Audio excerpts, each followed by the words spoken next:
মই বোকাখাটৰে এজন ফটোগ্ৰাফাৰ। কি নাম? চন্দন নাথ বুলি। তেওঁ ফটোগ্ৰাফীৰ লগত জড়িত। তেনেকৈ চাগে তেওঁ তাৰ্কিক বৰাও ফটোগ্ৰাফীৰ লগত জড়িত। গতিকে তেওঁক সোধ-পোছ কৰিবলৈ কালি 12:30 বজাত উঠাই নিছে বুলি গম পাইছোঁ। চন্দন নাথ। আৰু এটা গম পাইছোঁ যে এই চন্দন নাথে অহা সোমবাৰে নে এইটো সোমবাৰে তেওঁ চনী বৰাক দেখিছিলে। বোকাখাটত দেখিছিলে বুলি মই শুনিবলৈ পাইছোঁ। গতিকে আৰু 3জন নে 2জন আৰু ধৰি তৈয়াৰ কৰি আনিছে, 4জনক আনিছে। বাকী এজন তেওঁ চাগে ভিডিঅ'গ্ৰাফী কৰে, ভিডিঅ' মানে কেমেৰা পাৰ্চন তাৰ্কিক বৰাৰ, তেওঁ ইয়াত আছে বুলি শুনিবলৈ পাইছোঁ। হেল্পাৰ এজন, এছিষ্টেণ্ট এজন তেওঁ বোকাখাটৰে বুলি গম পাইছোঁ। কে বুলিহে কৈছে, মই সম্পূৰ্ণ নামটো নাজানে। কে নে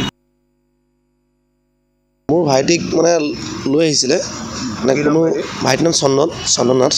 আপোনাৰ কোনো গম নোপোৱাকৈ মানে ঘৰত কোনো ৰাতি প্ৰায় 11মান বজাতে লৈ আহিছে। আপোনাৰ 11 বজাত আহিছে, মানে ৰাস্তাৰ পৰা ঘৰৰ ওচৰৰ পৰাই লৈ গুচি আহিছে, ধৰি আনিছে।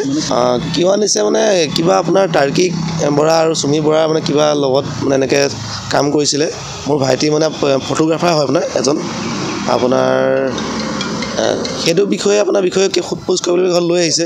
কিন্তু আমিতো কিবা প্ৰথমে ইনফৰ্ম কৰিব লাগে ন, আপোনাৰ ঘৰত মানে হেৰি কৰিব লাগে। ঘৰত নাই নজনোৱাকৈ আনিছে, আপোনাৰ ঘপককৈ ভৰাই থৈছে। আনিছে লকাপত ভৰাই থৈছে। আৰু 2জনক আনিছে। তেওঁকতো হেৰি কৰা নাইকিয়া। তেওঁৰ নামটো গম পোৱা নাই এতিয়ালৈকে। গম পোৱা নাইকিয়া। নামটো কি সুবৰ্ণ কিবা বুলি তাকে কয়। নামটো ইমান সুবৰ্ণ কিবা নামটো ইমান ভালকৈ জনা নাই, গম পোৱা নাইকিয়া।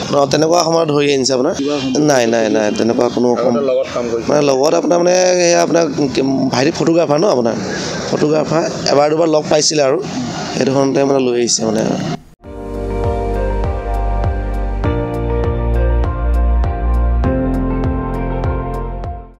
আপুনি চাই আছে ND24, সৰ্বশ্ৰেষ্ঠ নহয় সৰ্বোত্তমৰ দৌৰত।